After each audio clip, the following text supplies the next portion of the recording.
So the point being is that the transition to green energy will be about a series of tipping points, presumably. Some of them about entrepreneurs, some of them about government. Your old place. You were a former member of parliament. You know, in terms of the things that creates that tipping point, where, to Greg's point, we look at it as natural as going into a smoke-free pub. Yeah. What do you see?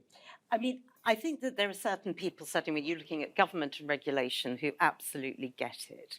But again, as Greg says, for them it's a bit theoretical. The point is that they're not actually catching up with what's going on the ground, because there's quite a lot of exciting flexibility. Greg's company is doing a lot to unlock that, but all sorts of things are going on.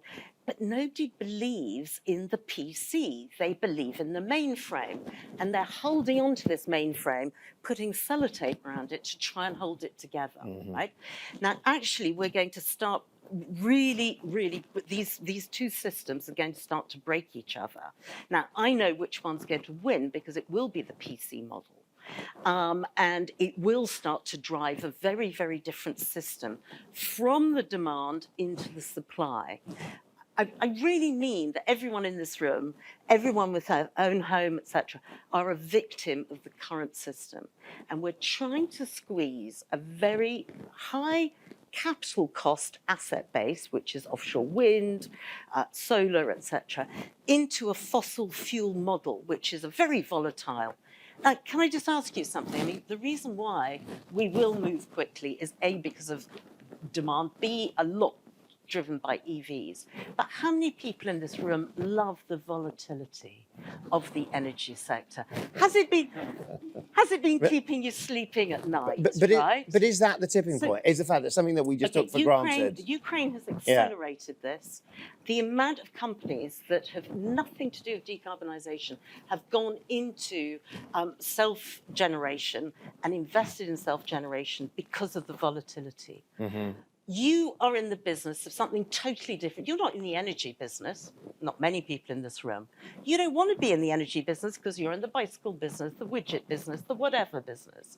Do you really want every month in your management accounts not to know what this key component in your management accounts is going to look like? Is it going to be 30% higher, 20% lower? This is not a way. And before I move on to Greg, though, I'm just looking here at a point being made, is that, and yet we're living in a world where we had more CO2 emissions in 2022 than any other year. It's not just an opportunity point, is it? It's an obligation. I mean, it is absolutely an obligation. And I mean, you know, everything Greg talked about and everyone has previously about climate change. I mean, I sort of give that given, and I hope everyone in this room is there taking that as a point.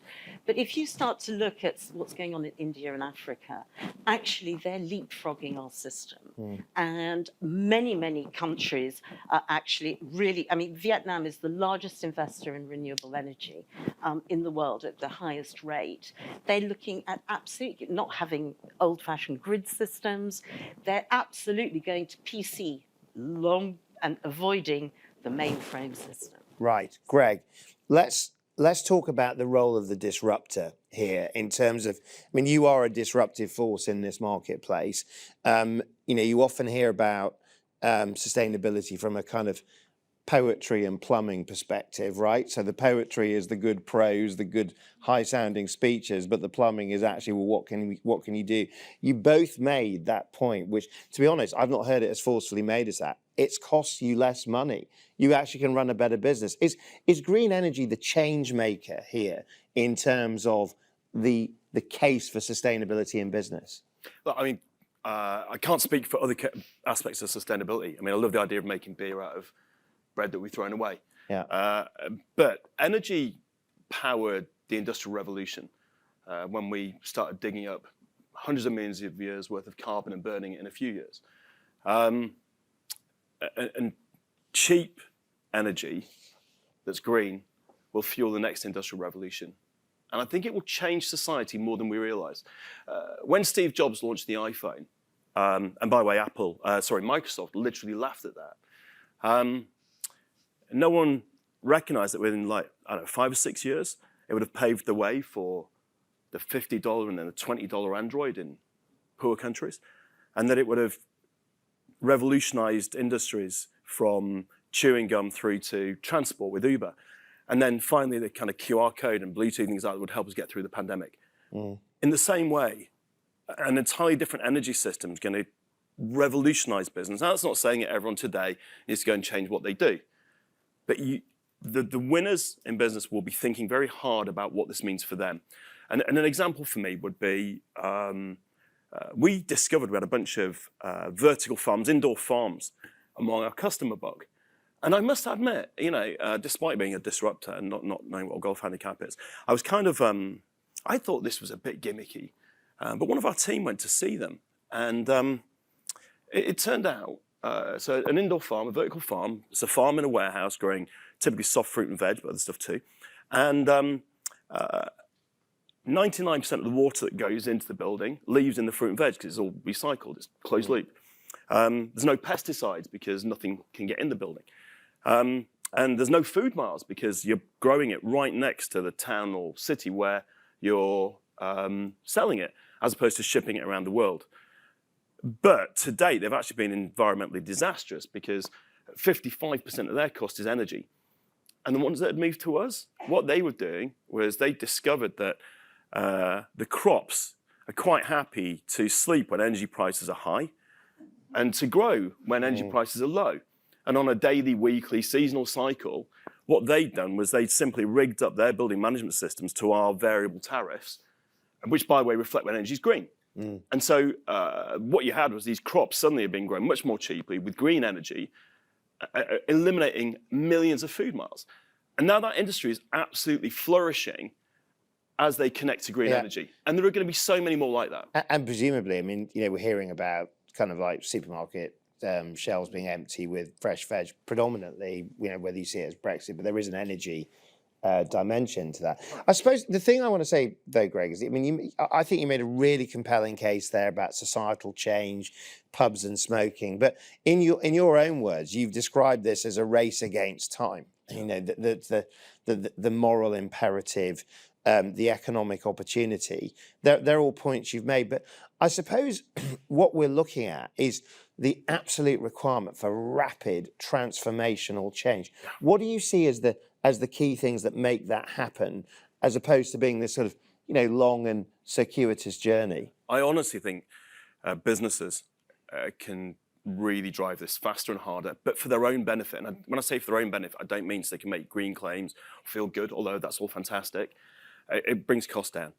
And it needs to happen because, again, when the iPhone was launched, do you remember you couldn't get a data signal for a few months? Because the data networks were just not capable of handling the amount of traffic that suddenly a great device put on them. But within a few months, the network engineers just had to deal with it. Otherwise, they'd have lost the contract with the iPhone. Today, we have a grid system, which unfortunately, it's the equivalent of you not being able to buy an iPhone. Right. You can't connect to it. You can't plug into it. But the more we make their life hard by sticking solar panels on, having batteries that kind of enable us to balance the cost within our own buildings, by having a purchase agreement with a local wind farm, the more of that we do, the harder and harder it is for grid and others to hold back change. Yeah. So I think driving this in investments that are self-interested, that are doing the right thing for the planet, will actually force change faster than just talking about it. Right, Laura. I mean, you are equally an enthusiast. What about the power of inertia? What about people that are standing back and thinking it all feels like too much to do? So I've had a couple of small businesses. I know exactly how the reason why this can be put at the bottom of the list. It's probably always on your list, but it falls to the bottom. And there are certain things. Number one, why are we here? We're here with NatWest. This is a finance issue because what this is an upfront cost, right? So let's understand that this is an investment like you might put new plant in your factory, etc. So good financial products, absolutely essential. The second is, and I don't know how many people here are trying to decarbonize their business. How many people do you have to go to actually decarbonize your business? There are probably about 6 or 7 different suppliers that you have to go to. The sustainability assessor, the broker, the this, the that, the EV person, the PV person. We need new services out there. And it's a little bit like it used to be with IT, where you had to go to thousands of different people to get your IT services. Now you go to one. Facilities management. You used to have hundreds of different contractors. Nightmare for you to deal with. And you can't integrate them. You now go to whoever your facility management company is. What we need to have is for you to have turnkey suppliers who will coordinate, integrate, manage it, then work with Octopus or whoever to supply. Just Octopus. Sorry. I mean, that is obviously not the official house view, but I mean, obviously you're very...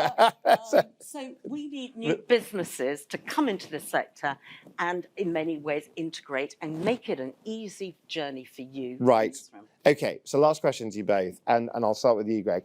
You know, back in the day, the idea that energy would be a rock star session on a panel would not have been the thing you'd have thought. But I'm looking at quote after quote here. Thank you, Greg, for innovating the energy system to reward people for turning power off at peak times. The only time we actually talk to each other at home. I mean, this idea that actually we're living in a world where we've woken up, we're taking notice. Piece of advice for you both about a B2B audience like this. What should they do next? What can they do now?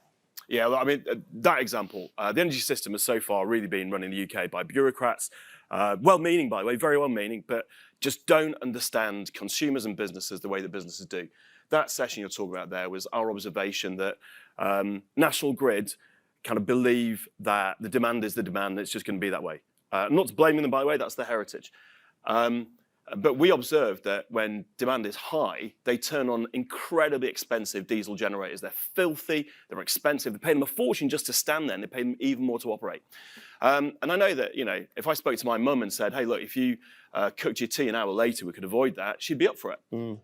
All we had to do was start talking to people about energy the way that we talk to them about products in supermarkets, you know, everything else in our lives. And really say, look, there's an economic cost here.